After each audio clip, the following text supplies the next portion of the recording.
আজকে সকাল সকাল বাবা এসেছে বাড়ি থেকে আর সঙ্গে করে অনেক কিছু নিয়ে এসেছে। চলো সেইটাই তোমাদের সাথে এখন শেয়ার করব। আমি এখনো পর্যন্ত দেখিনি কি কি নিয়ে এসেছে, তবে এক বস্তা ভরে অনেক কিছু নিয়ে এসেছে।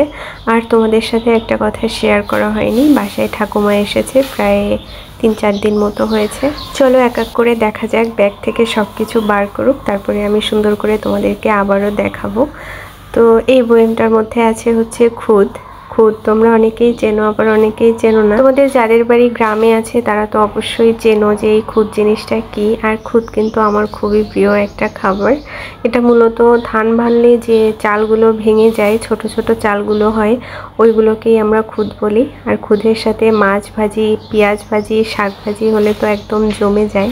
ওই জন্য বাড়ি থেকে কেউ আসলে মা সবার আগে খুদ পাঠানোর চেষ্টা করে, কারণ এটা আমার খুবই পছন্দের একটা খাবার। আর আমাদের বাড়ি যেহেতু একদম গ্রামে, সেহেতু আমাদের কোনো সবজি কিনতে হয় না, নিজেদের জমিতেই সব ধরনের সবজি চাষ হয় এবং আমরা আরও বরং বিক্রি করি। বাড়ির সবজি থেকে যে স্বাদ আপনি পাবেন, শহরে 1000 টাকা দিয়ে সবজি কিনে সেই স্বাদ আপনি পাবেন না, আমি গ্যারান্টি দিয়ে বলতে পারি। অনেক খেয়াল করে দেখেছি বাজার থেকে সবজি এনে রাখলে এক রাত্রের মধ্যেই প্রায় সব নষ্ট হয়ে যায়, কিন্তু বাড়ি থেকে যে সবজিগুলো নিয়ে আসা হয় 2-1 সপ্তাহের মধ্যে, সেই সবজিগুলো একদমই কিছু হয় না, একদম টাটকা থাকে। বাড়ি থেকে পারলে তো মনে হয় সব কিছুই একসঙ্গে দিয়ে দেয়। দেখো ঠাকুমা বস্তা শেষই করতে পারছে না, জানি না এর মধ্যে কি কি আছে। দেখো কত বড় একটা পেঁপে দিয়েছে, যদিও পেঁপে খেতে আমি একদমই পছন্দ করি না। তোমরা খেয়াল করেছো কিনা জানি না, গুড্ডু দেখো সাইডে বসে বসে দেখছে আমরা দুজনে মিলে কি করছি।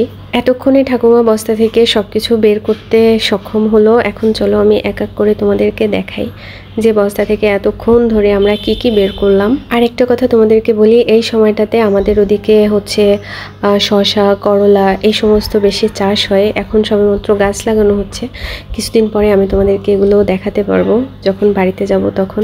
এখন চলো এক এক করে তোমাদেরকে সুন্দর করে দেখাই। প্রথমেই দেখে নাও, এখানে আছে ঢ্যাঁড়স আর মরিচ, আর এগুলো কিন্তু আমাদের একদম গাছের মরিচ।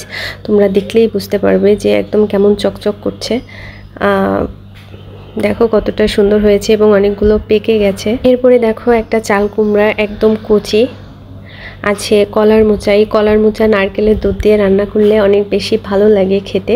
তোমরা কে কে খেয়েছো অবশ্যই জানিও। এখানে আছে পানি কচু, আর পানি কচু, এরপরে আছে কলা। আর এই কলাগুলোকে আমাদের গ্রামের দিকে আমরা আঞ্চলিক ভাষায় ঠোঁটে কলা বলে থাকি। তোমরা কে কি বলো অবশ্যই কমেন্টস করে জানিও। এখানে দেখতে পাচ্ছ যে কচুগুলো দিয়েছে, ওই কচুগুলোরই গাছ পানি কচু। আর এই কচুগুলো খেতে অনেক মিষ্টি লাগে।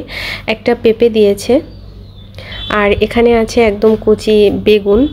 এই বেগুনগুলো খেতে অনেক ভালো লাগে, এগুলো হচ্ছে দেশি বেগুন, একদম ছোট ছোট।